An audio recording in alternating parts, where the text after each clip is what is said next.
Hello everyone, welcome back to Buried Files. Tonight we are bringing you 7 deeply disturbing true Arizona ghost town horror stories that will make you question what really remains in the forgotten corners of the American Southwest. These are not campfire legends or folklore passed down through generations, but documented encounters from people who walked through abandoned streets where time stopped decades ago and something else moved in to fill the silence. Episode 2 takes us deeper into the sun-bleached ruins and collapsed mine shafts where the line between the living and the dead has worn dangerously thin. Each account has been gathered from first-hand testimonies, local records, and the kind of confessions people only share when they can no longer carry the weight alone. The ghost towns scattered across Arizona's desert landscape are more than crumbling relics of the Old West. They are places where violence, greed, and desperation soaked into the earth and never truly left. If you crave authentic horror rooted in real locations and real fear, subscribe to Buried Files and activate the notification bell so you never miss our next journey into the darkness that history tried to bury. After you hear these 7 accounts tonight, share your own experiences with Arizona's abandoned places or any ghost town encounter that still haunts you in the comments below. Now settle in, turn down the lights, and let us walk together through the streets where the past refuses to stay silent.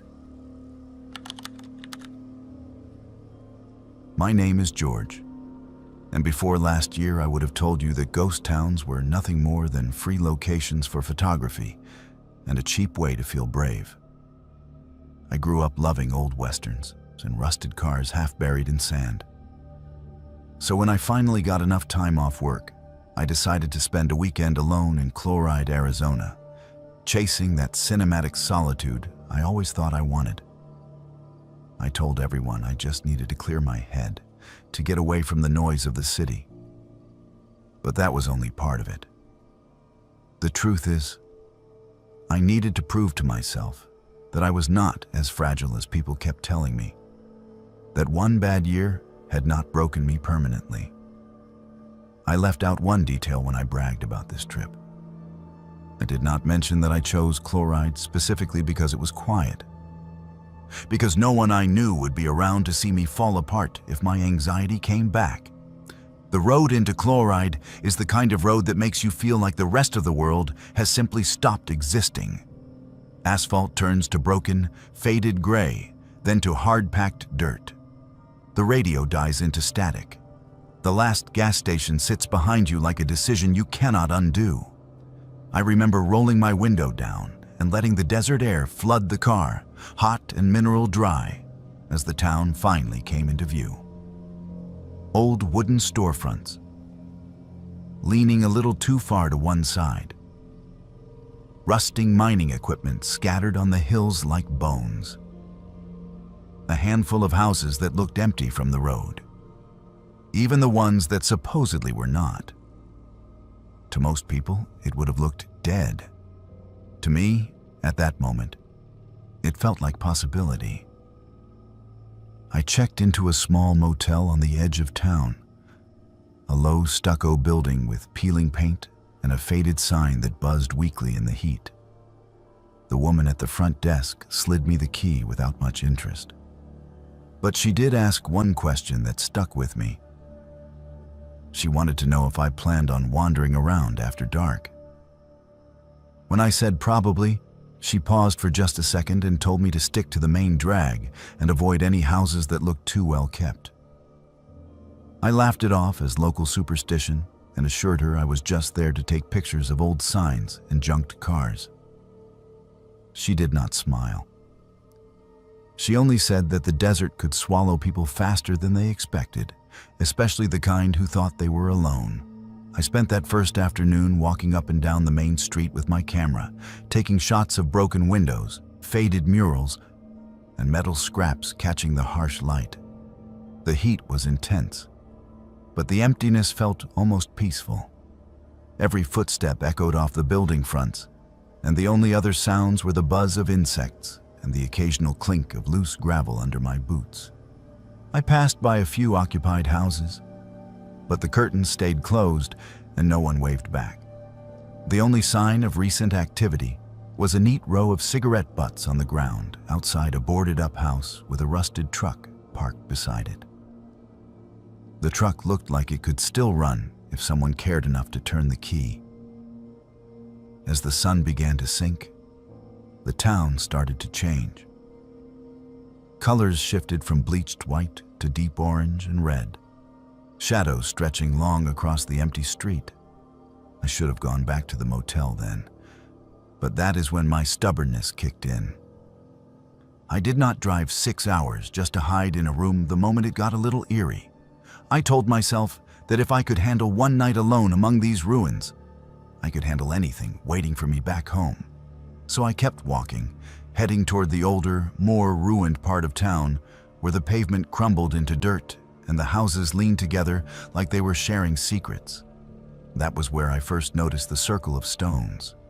At the edge of the town, near a cluster of half-collapsed shacks, someone had arranged a ring of rocks about 6 feet across. It was not natural. The stones were roughly the same size and shape, and they were clean, as if they had been handled recently. Inside the circle, the ground was bare, stripped of weeds and debris. In the center sat a single metal folding chair, facing an old house whose front door had been replaced with a heavy steel one, far too new for the rest of the structure. The sight of that chair, just sitting there in the middle of the circle, bothered me more than I wanted to admit. It felt like I had stumbled onto something that was meant to be private, something that was still in use. I raised my camera to take a photo and hesitated.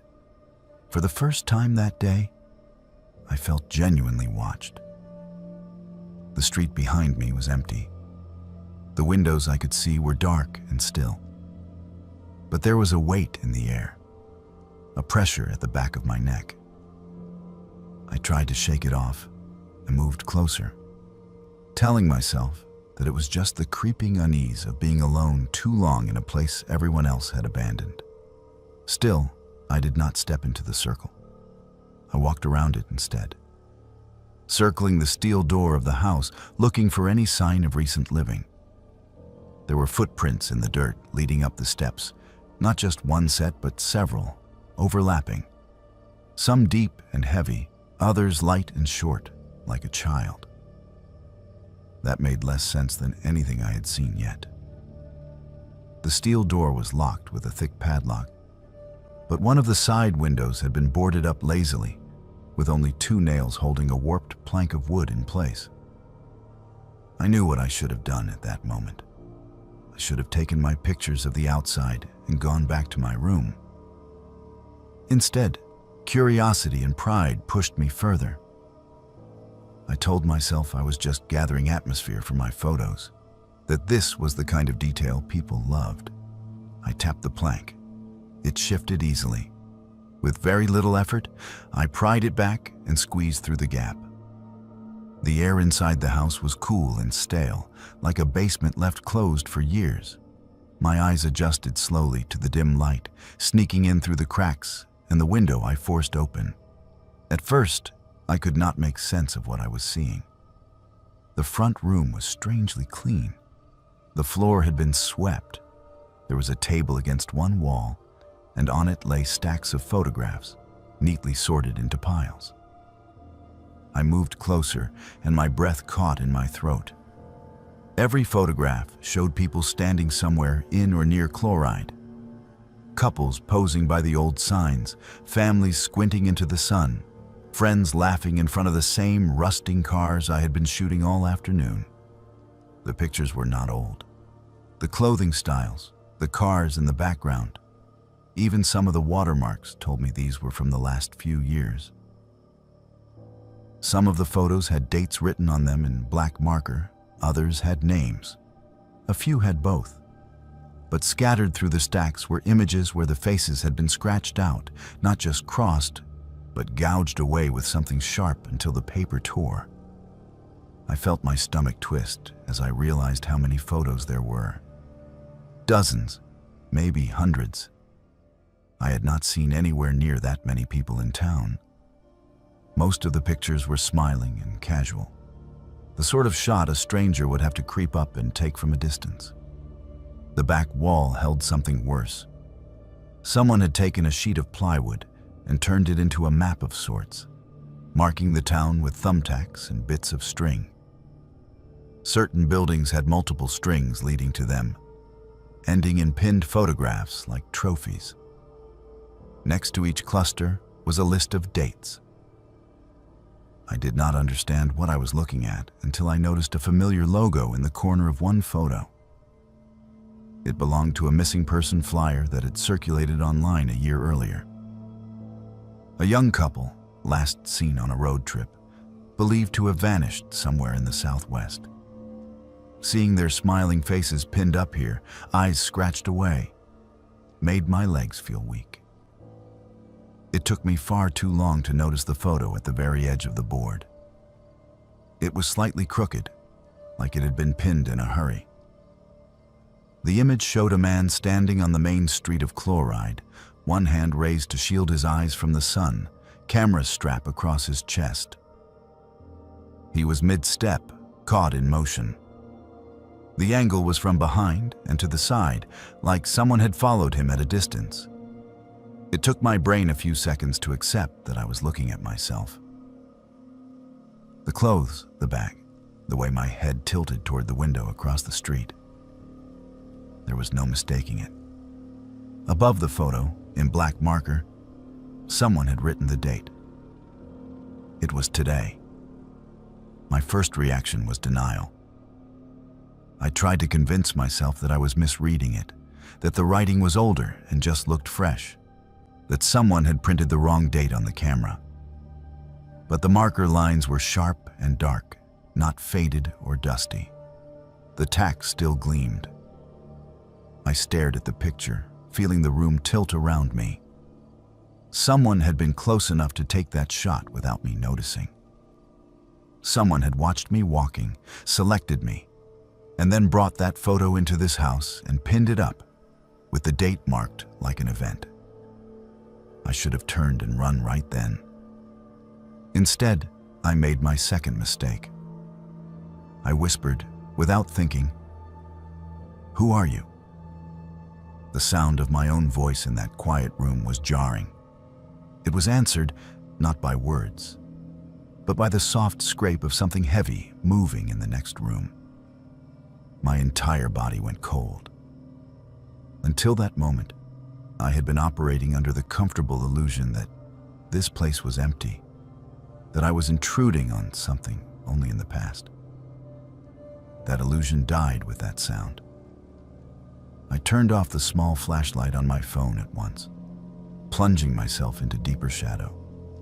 Slow footsteps crossed a floor I could not see, steady and unhurried, like whoever was out there already knew exactly where everything was. I dropped to a crouch beside the table, heart pounding so hard I could hear it in my ears. Whoever was in the next room muttered something under their breath, words I could not make out.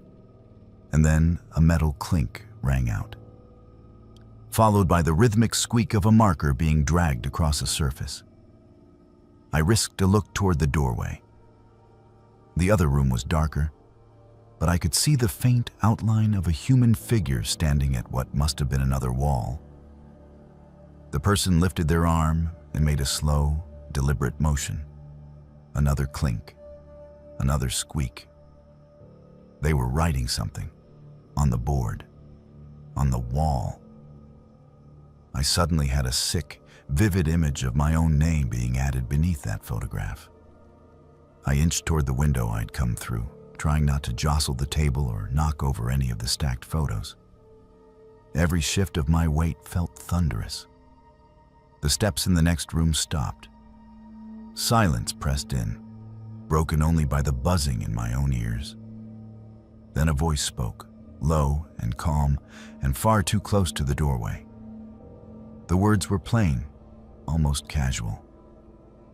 The voice said that it was good to see people still coming through, that the town needed that.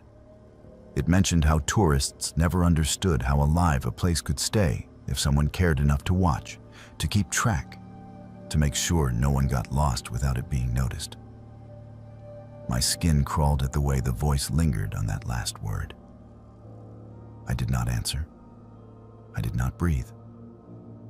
The floor creaked, and I saw a shadow slide longer across the doorway.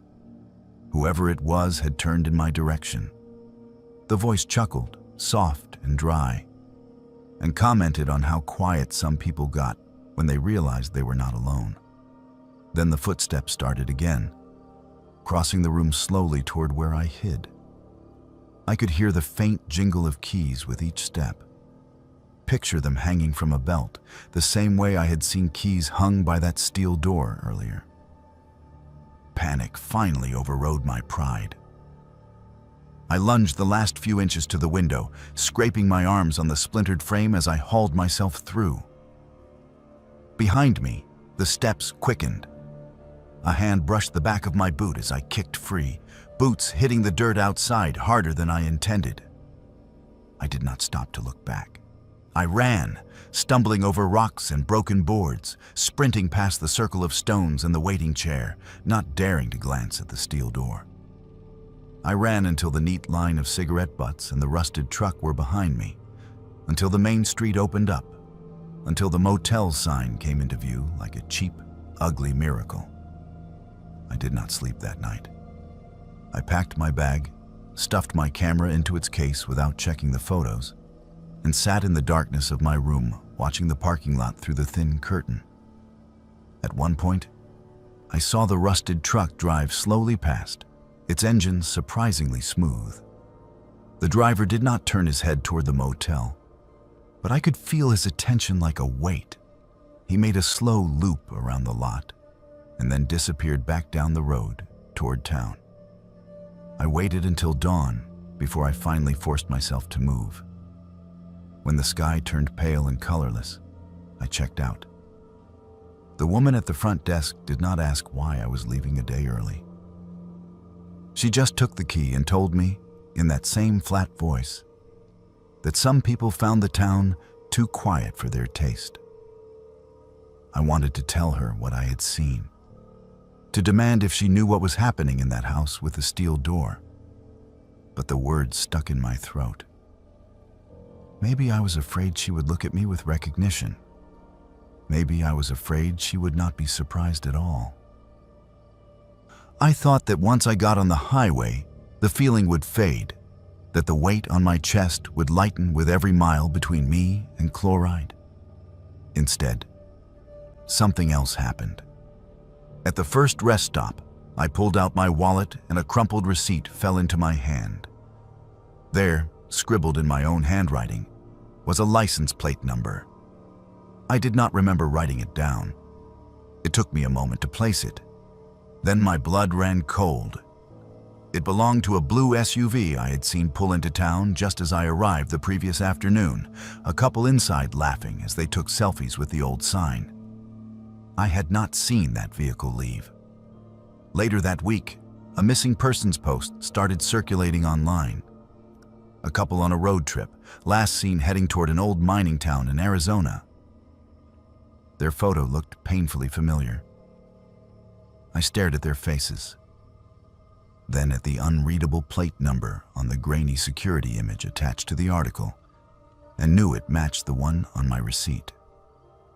I had been there when they arrived. I had walked away when I saw that wall of photographs.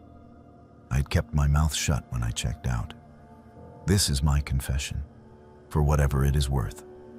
I went to Chloride to prove to myself that I was not breakable, that my fears were just stories my mind told in the dark.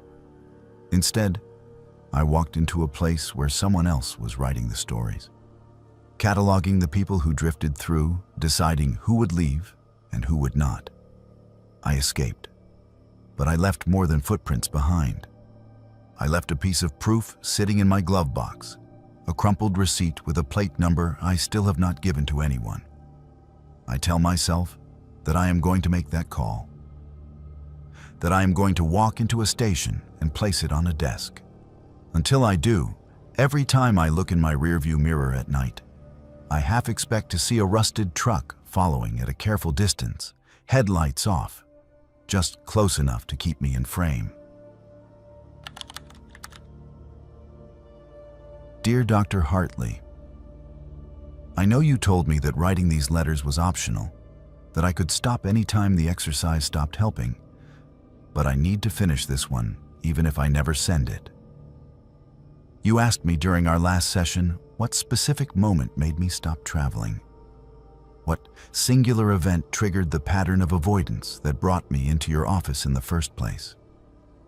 I told you it was complicated, that grief does not work on a timeline, and you nodded in that patient way you always do. But that was not the whole truth.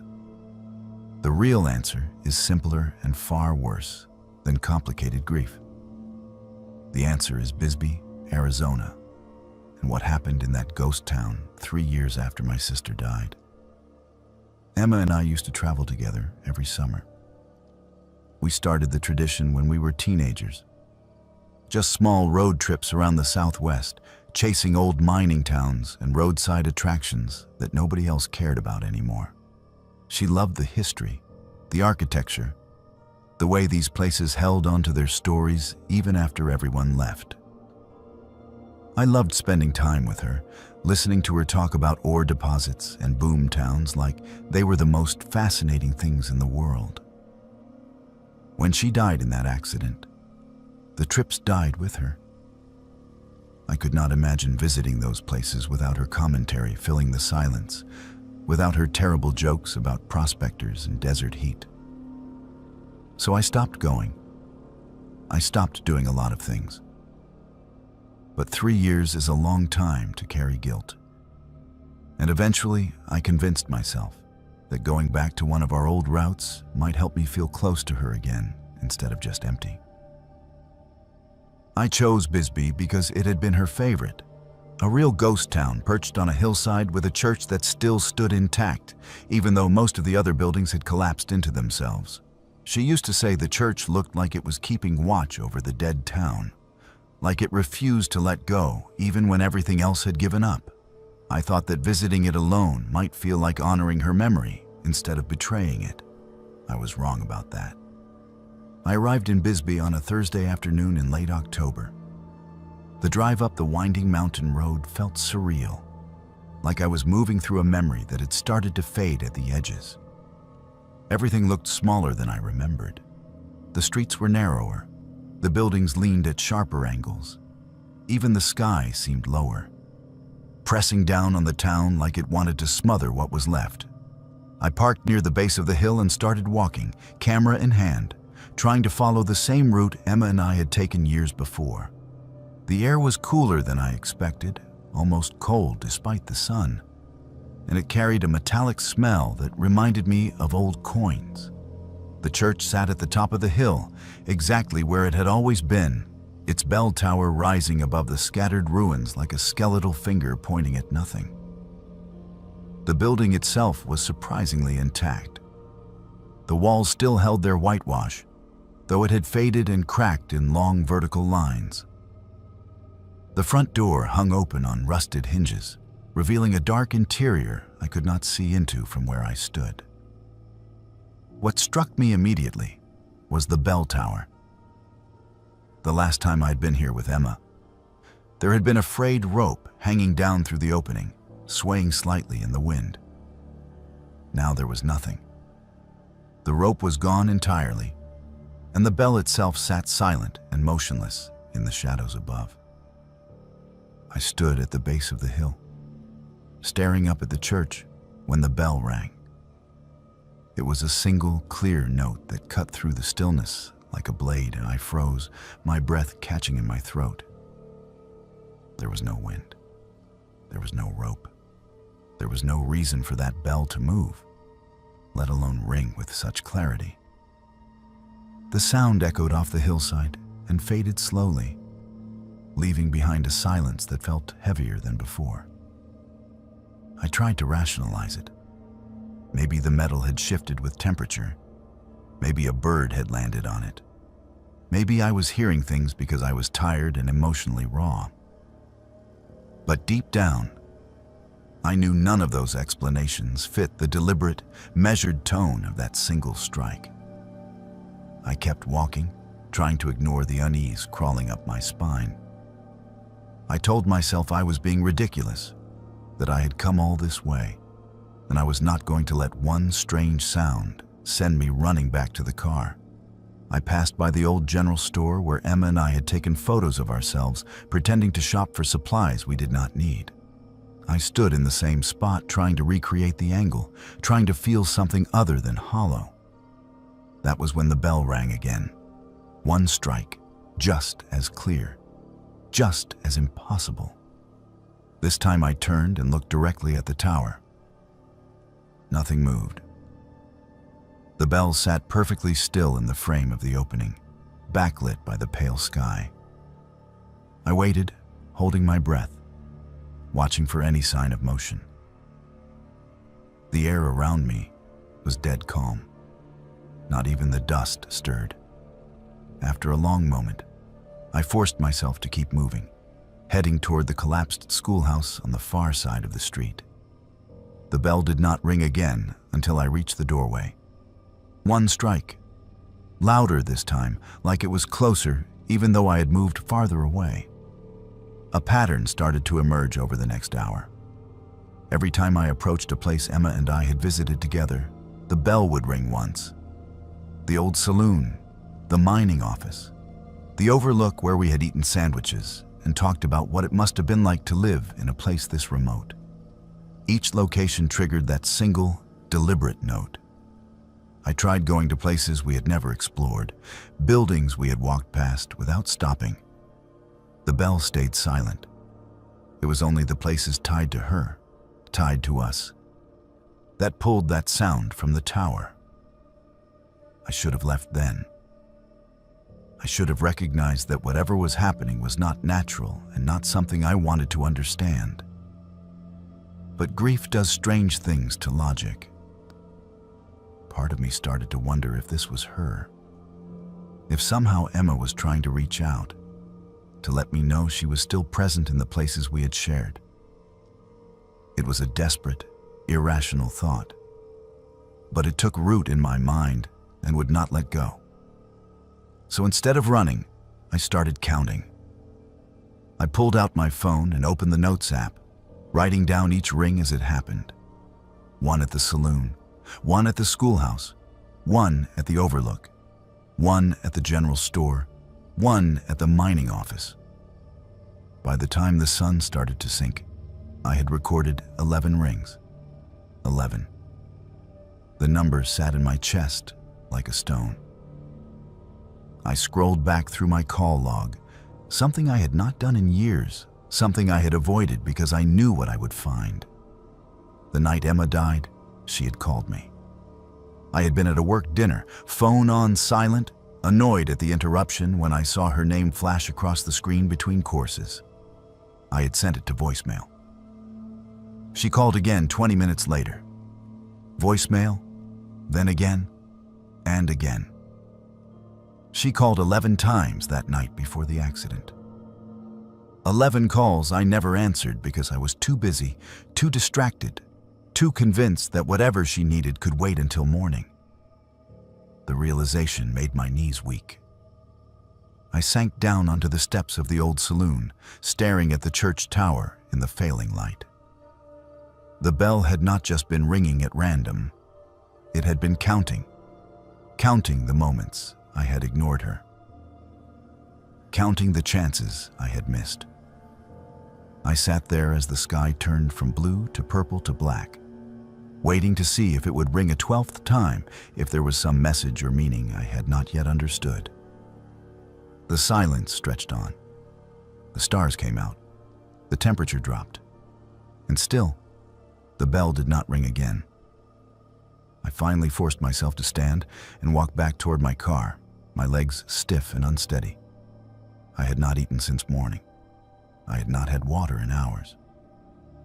I needed to find a place to stay for the night, to sleep and process what had happened, to decide whether I was losing my mind or experiencing something I could not explain. There was a small motel at the edge of town. barely more than a converted house with a few rooms above an old bar. The sign still flickered weakly in the dark, advertising vacancy in letters that had not been updated in decades. I checked in with a man who barely looked at me, just handed me a key and pointed toward the stairs. The room was sparse and cold, with a single bed, a cracked mirror, and a window that overlooked the hillside where the church tower rose black against the stars. I dropped my bag on the floor and sat on the edge of the bed, staring at that tower, willing myself to look away and failing. The exhaustion finally started to pull at me, dragging my eyelids down, making my thoughts slow and thick. I kicked off my shoes and lay back without bothering to pull the covers down. Sleep came faster than I expected, heavy and dreamless. I woke to the sound of the bell. It was ringing in a pattern now, not single strikes, but a repeated, uneven rhythm that had no melody, just a jarring series of notes that made my head throb. I sat up in the dark, disoriented, trying to remember where I was. The digital clock on the nightstand glowed faintly. 3:13 in the morning. The exact time the police had told me Emma's car left the road. The exact time she had been alone, hurt, waiting for help that came too late. The ringing stopped as suddenly as it had started. In the silence that followed, I heard something else. Footsteps. Slow, deliberate footsteps climbing the wooden stairs outside my room. They moved with a strange, uneven gait, like someone dragging one foot slightly behind the other. I held my breath, every muscle in my body locked tight, listening as the steps reached the top of the stairs and moved down the hallway toward my door. They stopped directly outside. I could see the shadow of feet blocking the thin line of light beneath the door. For a long moment, nothing happened. I sat frozen on the bed, unable to move, unable to think, just waiting for whatever was on the other side of that door to make the next move. Then I heard her voice. It was muffled, distorted, like it was coming through water or a bad phone connection, but it was unmistakably Emma. She said my name, just once. Soft and questioning, the way she used to say it when she needed my attention. Then she asked why I never answered. The question hung in the air, simple and devastating. I wanted to scream. I wanted to cry. I wanted to throw the door open and beg for forgiveness, to explain that I had been stupid and selfish, and that I would give anything to go back and pick up the phone. But I could not move. My body refused to obey. I sat there, paralyzed, as the voice on the other side of the door repeated the question. Softer this time, almost a whisper. Why did you never answer? I do not know how long I sat there listening to that whisper repeat itself, growing fainter each time until it was barely audible. Eventually, the shadow beneath the door shifted. The footsteps started again, moving away, back down the hallway, back down the stairs. I heard them cross the floor below, heard the front door of the building creak open and then swing shut. Only then did I find the courage to move. I stumbled to the window and pressed my face against the cold glass, looking down at the street below. The pavement was empty. The town was silent. But leading away from the building, clear in the pale light of the moon, was a trail of wet footprints. They were small, far too small to belong to an adult, and they left dark smudges on the dry ground as they moved in a straight line toward the church. I watched them until they disappeared into the shadows at the base of the hill. And then I sank to the floor, shaking so hard my teeth chattered. I left Bisbee before dawn, throwing my things into my bag and abandoning the room without checking out. I drove for hours without stopping, putting as much distance between myself and that town as I could manage. But leaving did not fix anything. The calls started a week later.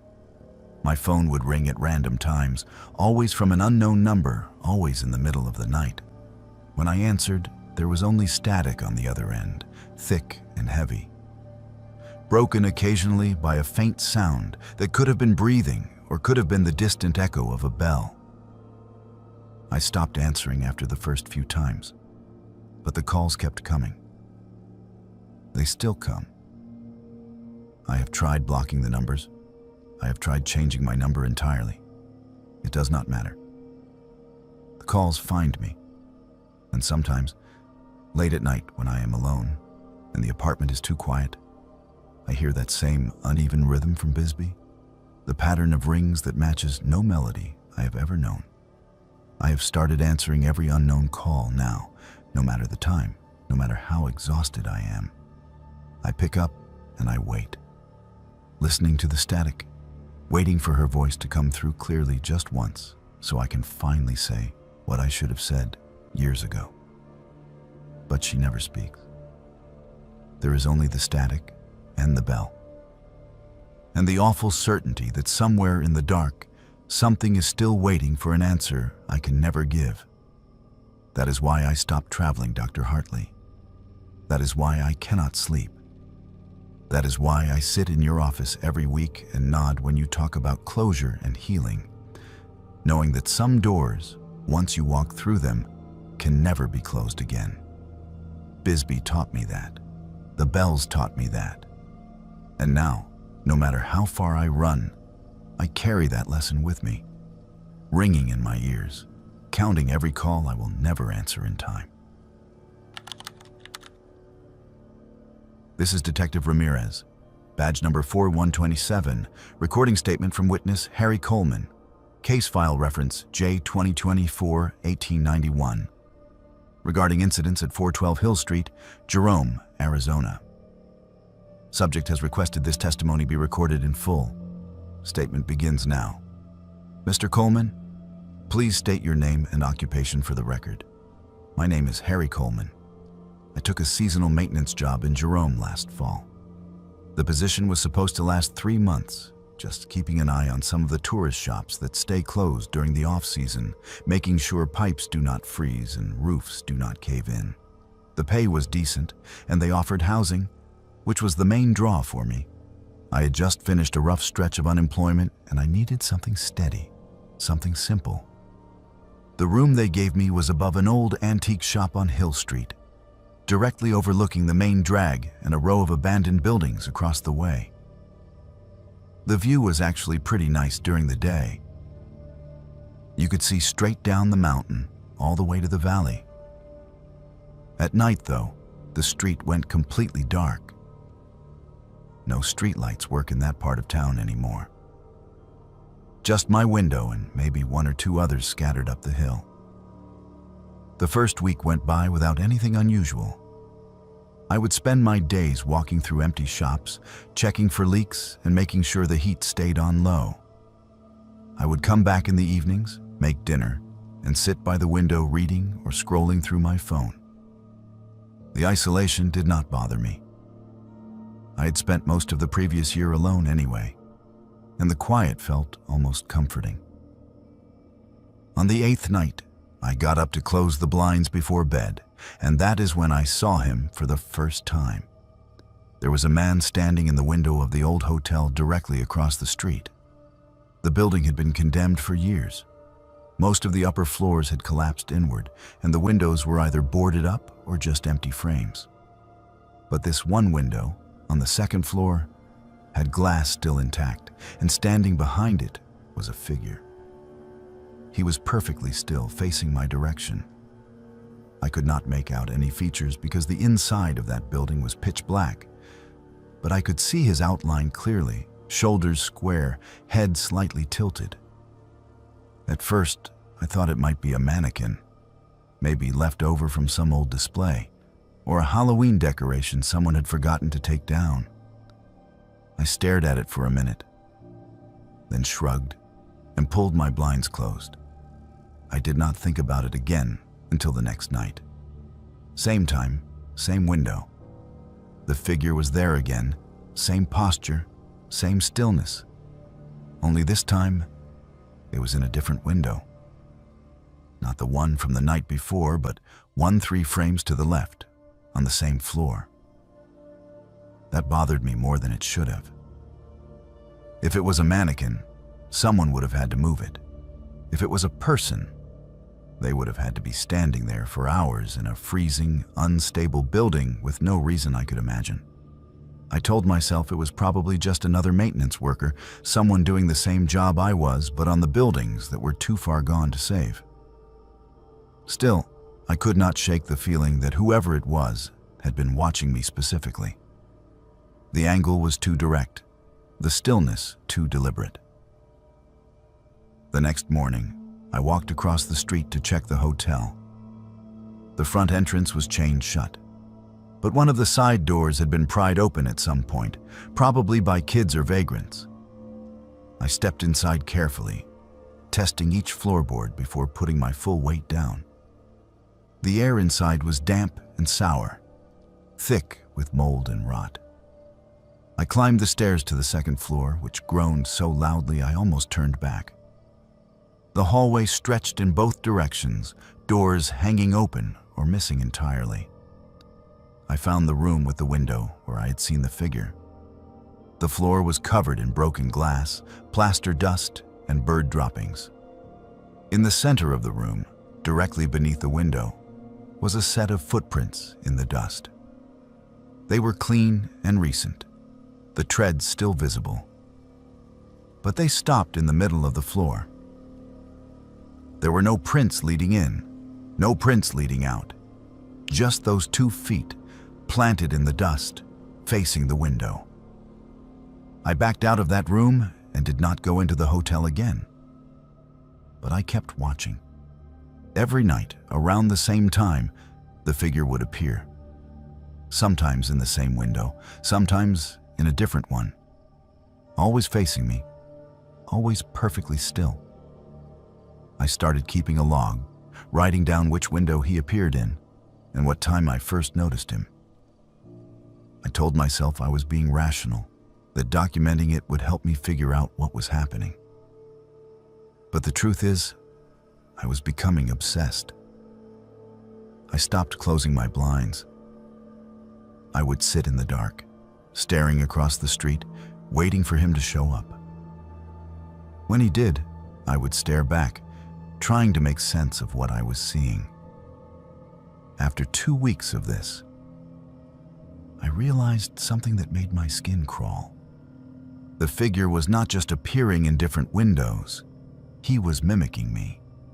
If I tilted my head to the right, his silhouette would shift the same way a few seconds later. If I raised my hand to scratch my neck, his outline would move in the same gesture. The delay was slight, just a beat or two behind, but it was unmistakable. I tested it over and over, moving in specific ways, watching him echo my motions like a shadow that had learned to exist on its own. I stopped going to the window after that. I kept the blinds closed and tried to ignore the pull I felt to look, to check if he was still there. But the compulsion was overwhelming. On the 23rd night, I gave in. I opened the blinds just a crack and peeked through. The figure was not in the hotel.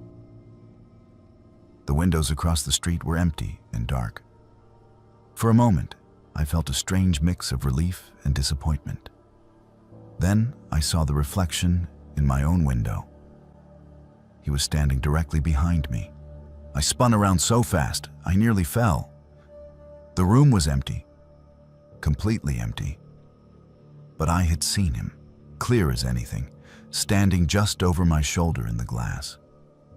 I could still see the afterimage burned into my vision, the shape of his head, the angle of his shoulders. My hands were shaking as I turned back to the window. The reflection was gone, but I could hear something. Breathing, slow and steady just inches from my ear. And beneath it, a sound like broken glass crunching under weight, even though my floor was clean. I did not sleep that night. I sat on my bed with every light on, facing the door, trying to convince myself I had imagined it. but I knew I had not. The next morning, I went to my supervisor and told him I was quitting. I did not explain why. I just said the isolation was getting to me and I needed to leave. He did not argue. I think he could see something in my face that made him uncomfortable. I packed my things and left Jerome that afternoon. I thought that would be the end of it. I moved 2 towns over, got a job at a hardware store, tried to rebuild some kind of normal routine. But 3 weeks ago, I started seeing posts online. Tourists visiting Jerome, sharing photos of the historic buildings, talking about how charming and eerie the town was. In the background of one photo, barely visible, was the antique shop where I used to live. And in the upper window, the one that used to be mine, there was a figure, standing perfectly still, facing the camera. More photos started appearing, different tourists, different angles, different times of day. But that window kept showing up, and so did the figure, always in the same position, always watching. One person commented that they had tried to go inside the shop to see who it was, but the door was locked and the place looked abandoned. Another said they had seen the figure move when they looked away, like it shifted positions only when no one was directly watching. I contacted the property owner and asked if anyone had been hired to replace me. He said no. The building was still vacant. He had been trying to find someone willing to stay there, but applicants kept backing out after seeing the place. When I asked him why, he said they all gave the same reason. They felt watched. He laughed when he said it, like it was a joke. I did not laugh. That brings me to why I am here, Detective. I need this on record. I need someone official to know what I saw, what I experienced, and what is still happening in that building. I do not know what it is. I do not know if it was ever human or if it is something else entirely. But it learned from me. It studied me. And now it is doing the same thing to anyone who looks too long at that window. I am afraid of what happens when it finishes learning. I am afraid of who it chooses next. Statement concludes at 11:47 a.m. Mr. Coleman, we will file this report and follow up if any actionable evidence presents itself. In the meantime, I recommend you avoid the area and refrain from monitoring social media posts related to Jerome, for your own peace of mind. Do you understand? I understand, Detective. But I do not think staying away is going to matter. Because last night, I was closing the blinds in my new apartment, and I saw him again. Not in Jerome, here, standing in the window of the building across from mine. Same posture, same stillness, watching me like he never left. Hey, Rosie, it's Poppy. I know you're not going to listen to this right away because you're still at school and your phone's probably on silent, but I need you to hear this before you do anything stupid. I saw your Instagram story last night. The one where you tagged Vulture City and said you and your friends were planning a spring break trip out there because you thought it looked cool. You need to cancel that trip. I mean it. Delete the post. Tell your friends you changed your mind. Make up any excuse you want. But do not go to that place. I know you think I'm being dramatic. I know you probably rolled your eyes when you saw I left you 3 missed calls. But I need you to trust me on this one. Because what happened to me at Vulture City is the reason I haven't slept through a full night in 8 months. I'm going to tell you something I've never told anyone in the family. Something I made everyone swear not to talk about after it happened. You know how Great-Grandpa Edward used to tell those stories about working near the old mining camps, about how rough things were and how men made their own justice when the law was too far away to matter? He always made it sound like folklore, like campfire tales meant to scare kids into behaving. I used to love those stories. I even wrote about them for a history project in college, framed them like this fascinating piece of family lore about frontier survival. One of the stories he told most often was about a place called the Thief's Well, a dry shaft outside Vulture City where men accused of stealing gold would be tied up and lowered down as punishment. He said some of them were left there for days. Some of them never came back up. I thought it was exaggerated. I thought it was the kind of story that gets darker and more dramatic every time it's retold. So when I posted about it online last year, talking about this crazy piece of family history, I wasn't expecting anyone to take it seriously. But a guy named Marcus messaged me. He ran a small urban exploration channel and said he'd been trying to locate the Thief's Well for years. He asked if I'd be willing to come out to Vulture City with his crew and help them find it. He offered to split any ad revenue from the video and give me credit in the description. It felt like an adventure, like a way to honor great-grandpa's memory by documenting something real. I said yes, without thinking twice. We met up on a Saturday in late September. It was me, Marcus, his girlfriend Daisy, and a guy named Jacob who handled the sound equipment. The drive out to Vulture City took longer than I expected, winding through empty desert roads that seemed to go nowhere. When we finally arrived, the town looked smaller than I'd imagined. Just a handful of wooden structures and crumbling stone foundations scattered across the sand.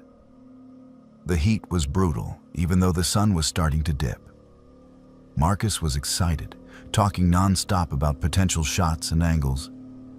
But Daisy kept looking around like she was expecting something to jump out at her. She said the place felt wrong. I laughed it off. I told her it was just the desert playing tricks, that once you're that far from civilization, everything feels a little off. We spent the first hour walking the perimeter, checking out the main buildings, filming some establishing shots. The town itself was empty. No tourists, no caretakers, just us and the wind. Marcus kept asking me if anything looked familiar from the stories, if I recognized any landmarks Great-Grandpa might have described. I didn't. Everything looked the same, just variations of sand and broken wood. Then Jacob found the path. It was barely visible, just a narrow trail of disturbed rocks leading away from the main cluster of buildings toward a low hill. Marcus thought it might lead to an old mining entrance, so we followed it. The well wasn't marked. There was no fence, no warning sign, nothing to indicate what it was. Just a circular stone rim about 3 feet high, half buried in the sand, with a dark opening in the center. We almost walked past it. Daisy noticed it first and called us over. When we looked down into it, we couldn't see the bottom. Marcus dropped a rock and we waited for the sound of it hitting. It took longer than it should have. When the impact finally came, it was dull and distant, like it had landed on something soft instead of stone. Marcus was thrilled. He was convinced this was it, the Thief's Well from my family stories. He wanted to lower the camera down on a rope to see how deep it went and get some footage of the interior. Jacob rigged up his shotgun mic on the same line so we could record any echoes or ambient sound. I remember standing there watching them work, feeling this strange heaviness in my chest that I couldn't explain. The air around the well felt colder than it should have, and there was a smell coming up from below, faint but sour, like old meat left in the sun. I didn't say anything because I didn't want to sound paranoid. They lowered the equipment slowly, playing out about 60 feet of rope before the line went slack. Marcus started the camera recording, and we all leaned in, watching the monitor as the image transmitted back. At first, it was just stone walls, rough and uneven, passing by in the dim light of the camera's LED. Then the wall stopped. The camera was hanging in open space, swaying slightly, illuminating nothing but darkness. We could hear the faint hum of the mic picking up ambient noise. Then the whispering started. It came through the headphones Jacob was wearing first. He pulled them off fast, his face going pale, and held them out so we could all hear. It was voices, multiple voices, layered over each other, speaking in a rhythm that didn't match any language I recognized. It sounded old, strained, like people talking through ruined throats. Daisy stepped back from the well. She said we needed to pull the equipment up and leave. Marcus argued. He said it was probably just wind distortion or interference from the rocks. But I could see his hands shaking as he held the monitor. I made a mistake then. I thought if we could just get a little more footage, something definitive, it would make sense. I suggested Marcus lean in farther to adjust the angle of the rope to stabilize the camera. He did. And that's when the rope went tight. Not slack, not loose. Tight, like something had grabbed it from below and pulled. Marcus lost his grip and the rope burned through his hands as it whipped downward.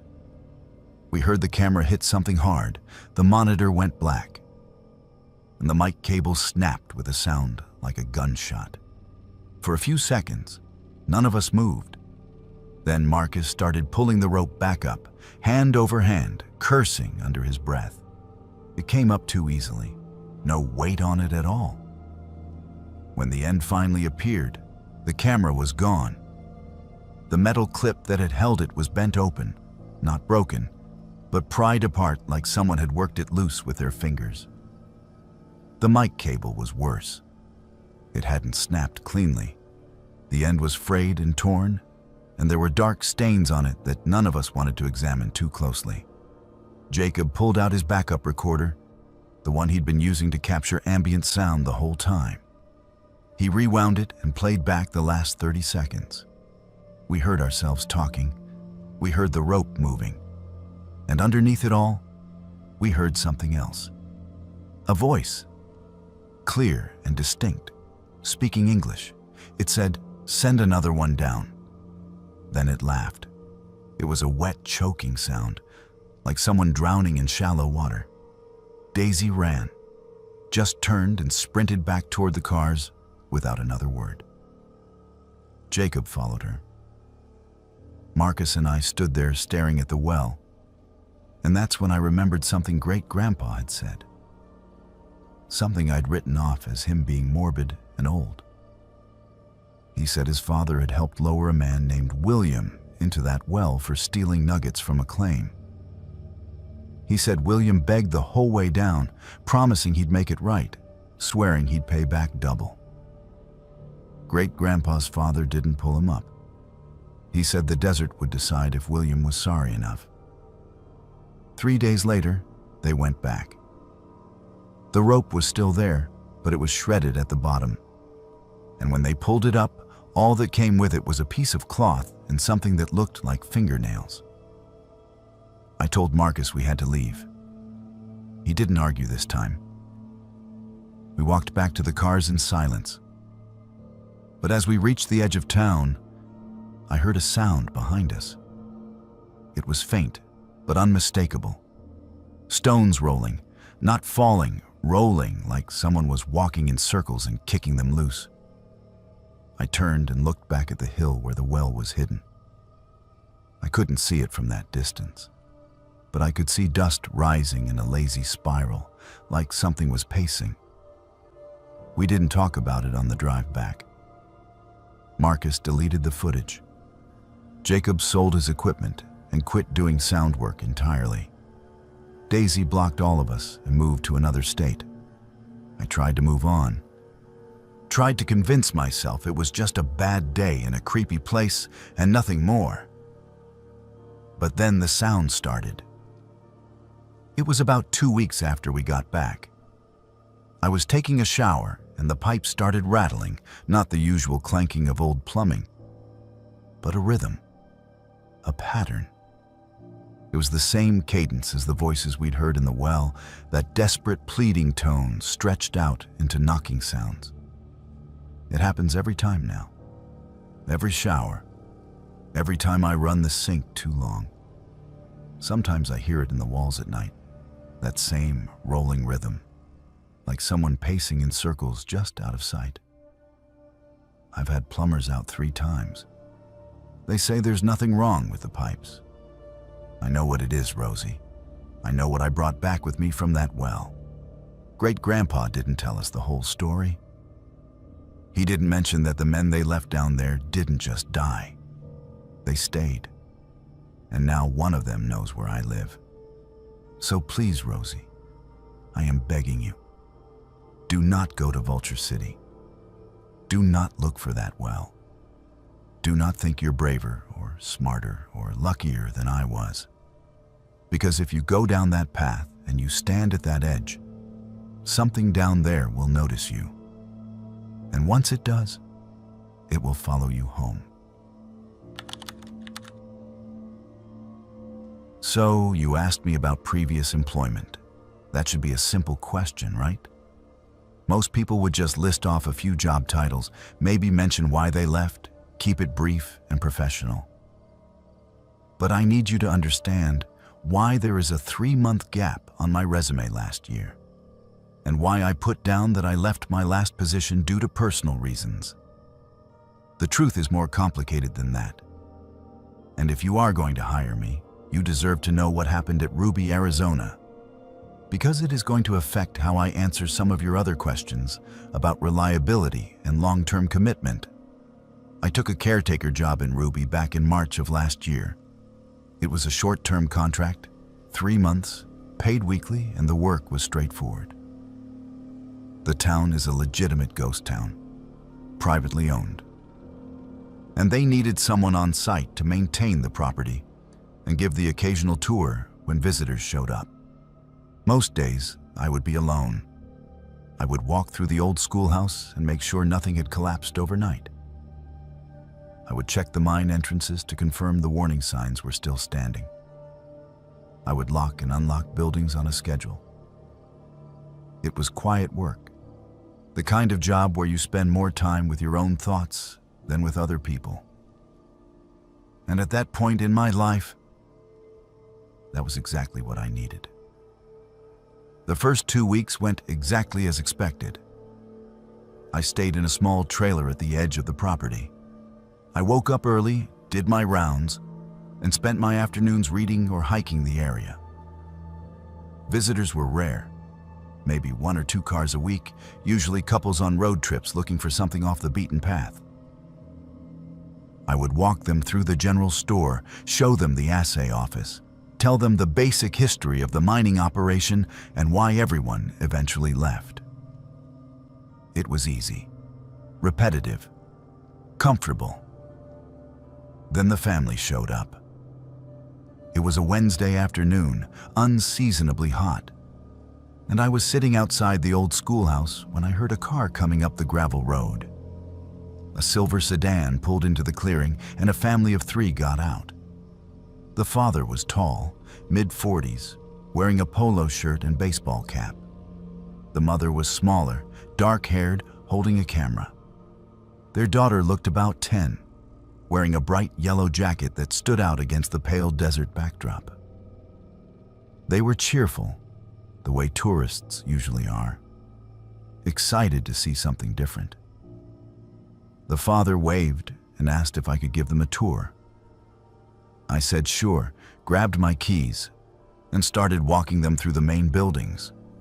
The father asked all the usual questions. How old is the town? Why did people leave? Are there any ghost stories? The mother took photos of everything.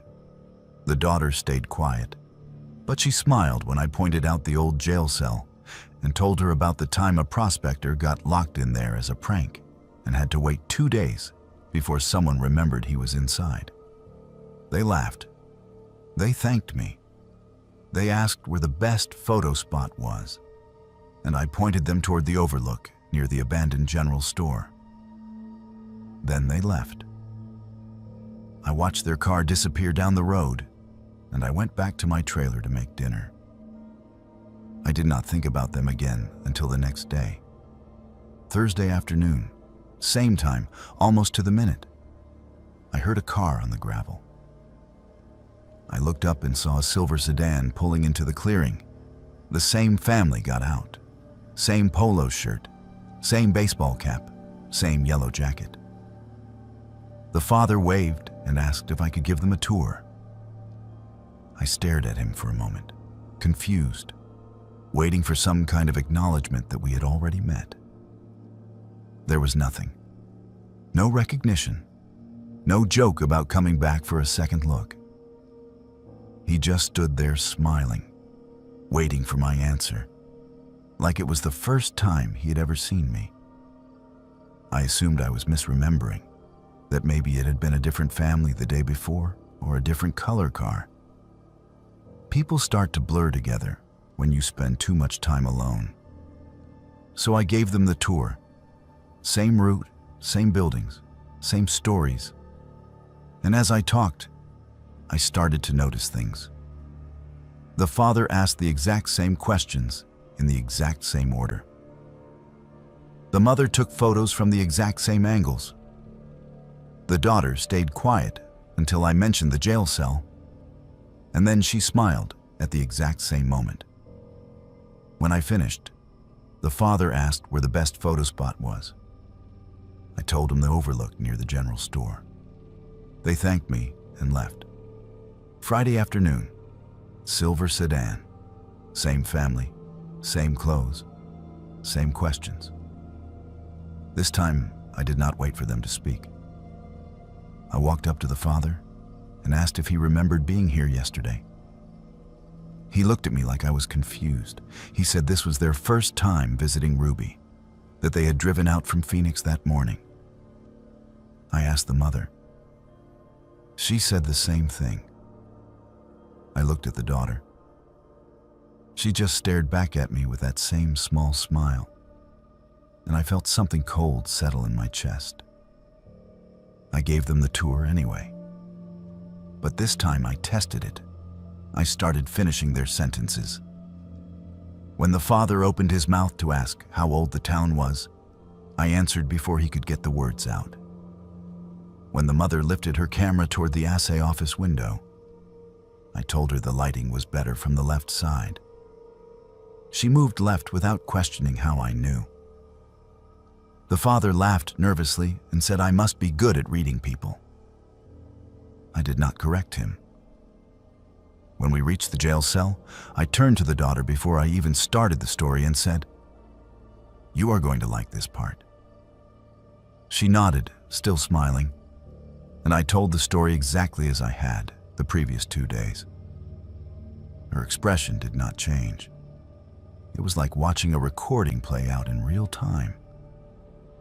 When the tour ended, I did something different.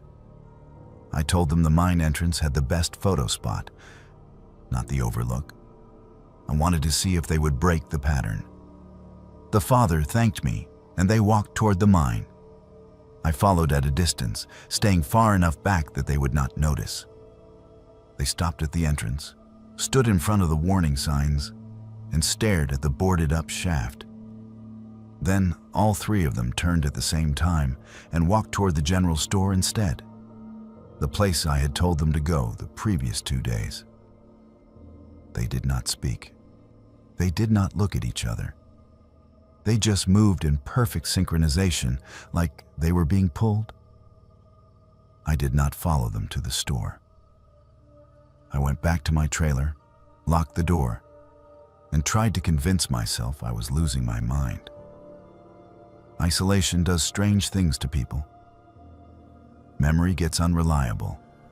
Faces blend together. I'd probably seen a dozen families over the past 2 weeks, and my brain was just misfiring, creating patterns where there were none. I almost believed it. Then Saturday came. Same time, same car, same family. This time I did not give them the tour.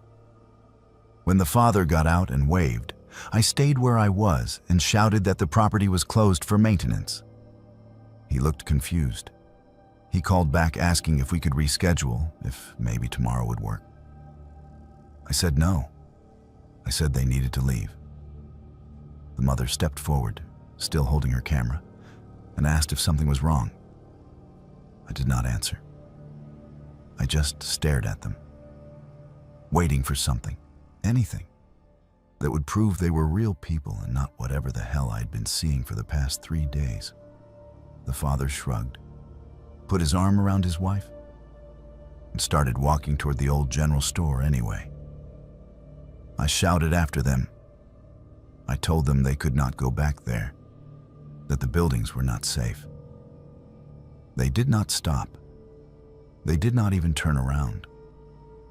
They just walked in perfect unison, the daughter trailing slightly behind, all 3 of them headed toward the same spot. I followed, my heart pounding, my hands shaking. When I reached the store, they were standing in front of the window, the big cracked one that faced the street. They were not looking inside. They were looking at their reflections. I stopped a few feet behind them and looked at the glass. Their reflections were wrong. The father, mother, and daughter in the window were facing me, not the glass. Their mouths were moving, but no sound was coming out. Their eyes were fixed on me, unblinking, even though the real bodies in front of the glass were still staring straight ahead. I took a step back. The reflections moved closer to the glass, pressing against it from the inside, their hands flattening on the surface.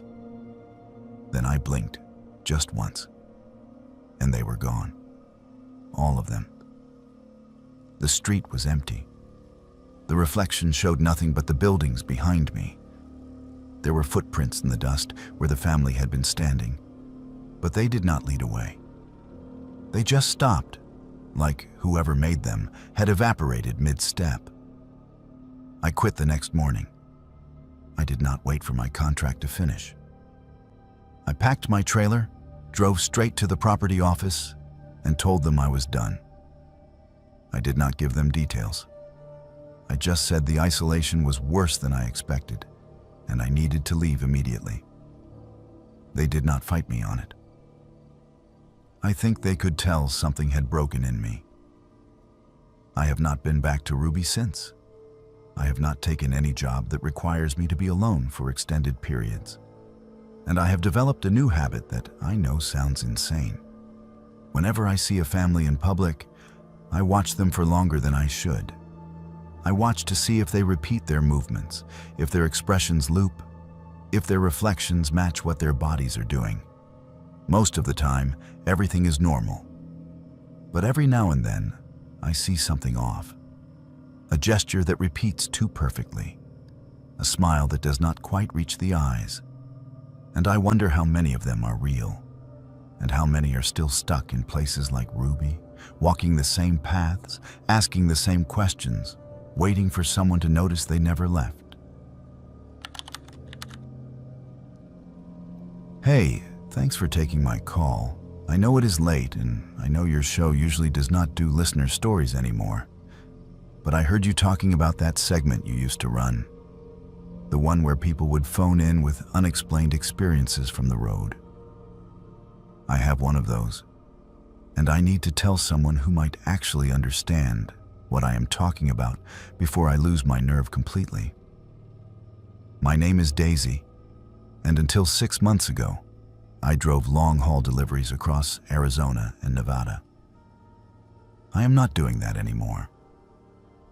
I am working at a grocery store now, stocking shelves on the night shift, and even though the pay is worse and the work is boring, I sleep better knowing I am never getting back in a truck. What happened near Swansea is the reason why. I had been driving that route for almost 3 years. Phoenix to Reno, sometimes with stops in between, depending on the load. It was decent work. The roads were empty most of the time, the desert stretched out in every direction, and I could listen to music or podcasts without anyone bothering me.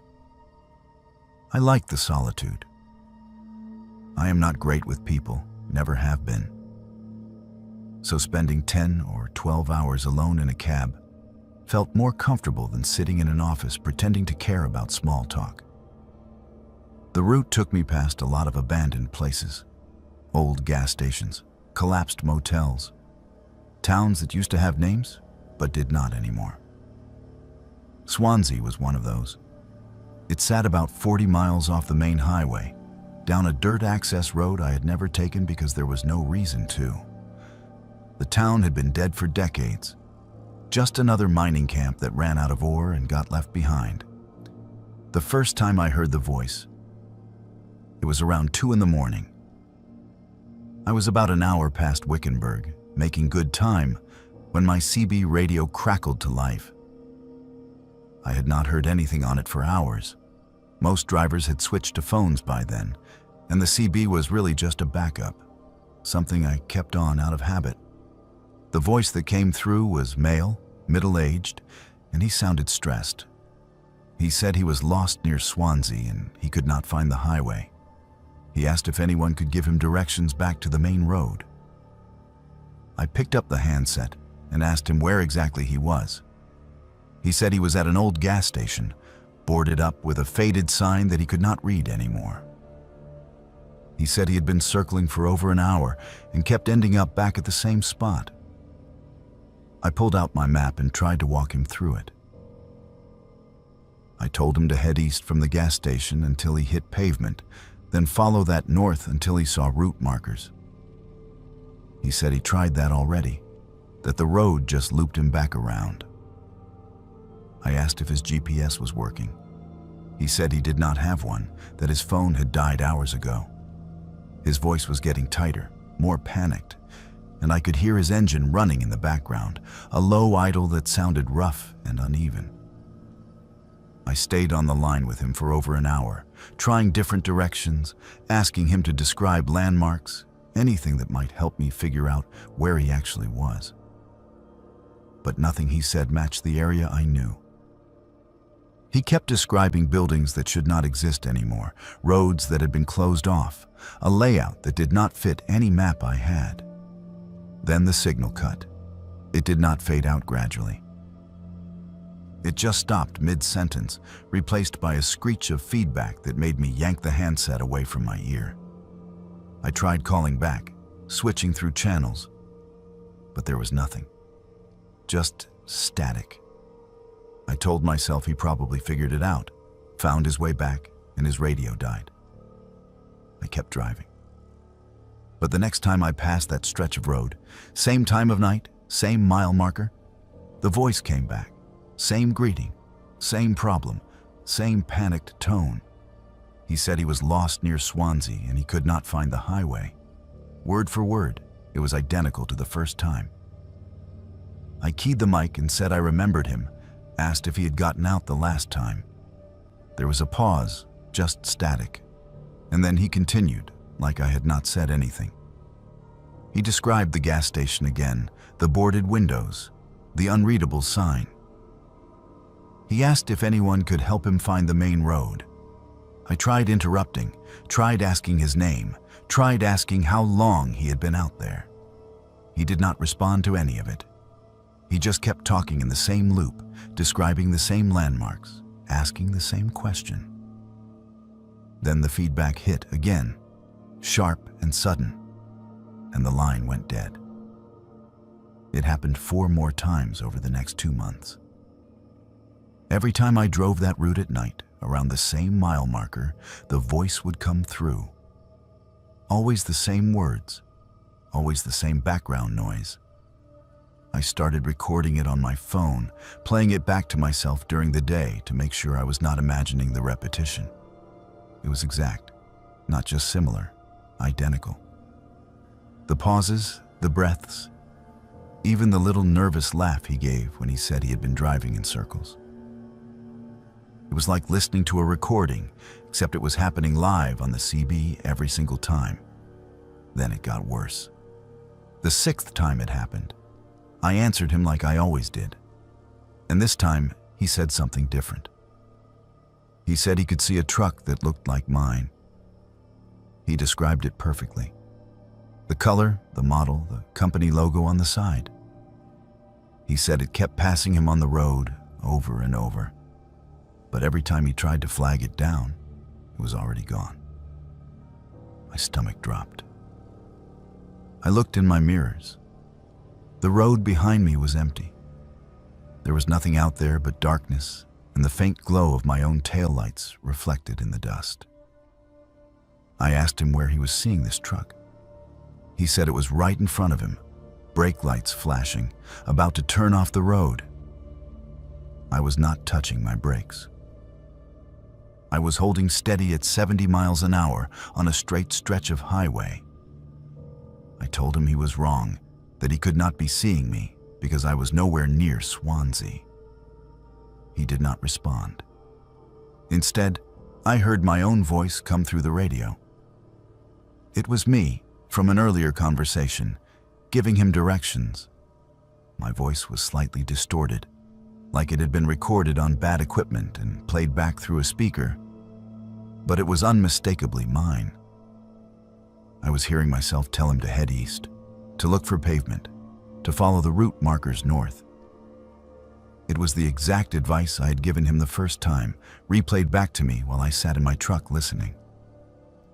I pulled over. I had to. My hands were shaking so badly I could not hold the wheel steady. I killed the engine and sat there in the dark. The CB still crackling with my own voice, giving directions to someone who was not responding. Then the voice on the radio shifted again. It was still me, but this time I was describing my current location. It said I was parked on the shoulder near mile marker 183. It said the engine was off. It said I was holding the handset, but I was not speaking. Every word was accurate. Every detail was something that was happening in real time, but I was not the one saying it. I threw the handset down and turned off the CB. I restarted the truck and drove straight through the rest of the night without stopping, without turning the radio back on, without looking at anything except the road in front of me. When I got to Reno, I told my dispatcher I was done. I turned in my keys, walked away from the truck, and never went back. I thought that would be the end of it. I thought if I stopped driving that route, stopped putting myself near that mile marker, the voice would stay where it belonged. But it did not. 3 weeks after I quit, I was at home, sitting in my kitchen, trying to relax with some late-night radio. I was scanning through stations, looking for something that was not commercials or static, when I landed on a frequency that sounded like a CB channel. And I heard it, the same voice, the same plea. He said he was lost near Swansea, and he could not find the highway. I froze, my hand hovering over the dial. Then I heard the response. It was my voice again, offering directions, describing landmarks, telling him to head east. The conversation played out exactly as it had months before, me and him looping through the same exchange. I turned the radio off and sat there in the dark, trying to convince myself it was coincidence, that CB frequencies sometimes bled into AM bands, that I was tired and paranoid. But it keeps happening. Not every night, but often enough that I have stopped listening to the radio entirely. Sometimes I will be lying in bed, the apartment completely silent, and I will hear it faintly through the walls. That same distressed voice asking for help, that same recording of me answering. And underneath it, barely audible, the sound of an engine idling rough and uneven, like it is coming from somewhere far away and impossibly close at the same time. 2 nights ago, I broke my own rule. I turned on the radio in my car just for a second, just to see if it was still there. It was. But this time, after the usual exchange. After my recorded voice finished giving directions, there was a new sound. Footsteps, slow and deliberate, crunching over gravel. Then the voice spoke again, but it was not asking for directions anymore. It said my name. It said, "Daisy, I can see your apartment from here." It described my building, It described the window of my kitchen. It said the lights were on, and I was standing near the counter. I was standing near the counter. I looked out the window at the empty parking lot, at the dark desert beyond, and I saw nothing. But I heard the voice continue. It said it had been waiting for me to come back, that it knew I would eventually, that everyone who heard the broadcast always came back. I have not turned the radio on since. I have not driven past that stretch of highway. I have not gone near Swansea or any of the roads that lead to it. But I do not think it matters anymore. I think whatever is out there, whatever keeps playing that loop, has figured out where I live. Because last night, at 2 a.m, I heard a knock on my door. I looked through the peephole and saw nothing. But when I pressed my ear to the door, I heard it. That rough, uneven engine, idling, waiting. And underneath it, my own voice, faint and distorted, giving directions to someone who will never find their way out. Jacob's statement to Park Ranger, filed November 14th, 2024. My name is Jacob Allen, and I am filing this report because I do not know what else to do. What happened at Gila City 3 weeks ago has left me unable to sleep, unable to focus, and unable to shake the feeling that I made a choice that cost someone their life. I was part of a hiking group, 6 of us total, led by a local amateur historian named Greg, who ran weekend tours of abandoned Arizona settlements. The trip to Gila City was supposed to be educational, a chance to see the ruins of an old mining camp and learn about its history. It was supposed to be safe. We were supposed to all come back. We arrived at the site around 10 a.m. The weather was clear, temperatures mild, and the ruins were more extensive than I expected. Foundations of old buildings, scattered equipment, piles of brick and rotted wood. Greg was enthusiastic, walking us through what each structure used to be, pointing out details most of us would have missed. The group was friendly. There was Millie, a grad student studying Southwestern history; Henry, a photographer documenting ghost towns; a couple from Tucson whose names I did not catch; and Rosie, a quiet woman in her late 20s, who mostly kept to herself but seemed genuinely interested in the site. About an hour into the tour, I started hearing something strange. It sounded like children laughing, faint and distant, coming from the brush beyond the ruins. I asked if anyone else heard it. Millie nodded. Henry said he thought it was birds at first, but the rhythm was wrong. Greg dismissed it, said the desert played tricks with sound, that wind through the rocks could create all kinds of illusions. We kept walking, but the laughter did not stop. It followed us as we moved between buildings, always just out of sight, always at the edge of hearing. During a break, Millie found something half buried in the sand near one of the collapsed walls. It was a small metal toy, a horse, old and tarnished, but still recognizable. She picked it up and commented on how cold it felt despite sitting in direct sunlight. She slipped it into her jacket pocket without much thought. I did not think anything of it at the time. People find random objects in places like this all the time. But after she pocketed it, the laughter got louder. Not by much, but enough that we all noticed. Greg suggested we move to a different part of the site, somewhere farther from the brush. We were walking toward the remains of what Greg said used to be a general store, when Rosie asked if we could take a short break. She said she wanted to photograph a section of wall that had interesting graffiti carved into it. It was about 50 yards away, still visible from where we stood. Greg said to make it quick, that we needed to stay on schedule if we wanted to finish the tour before the heat got worse.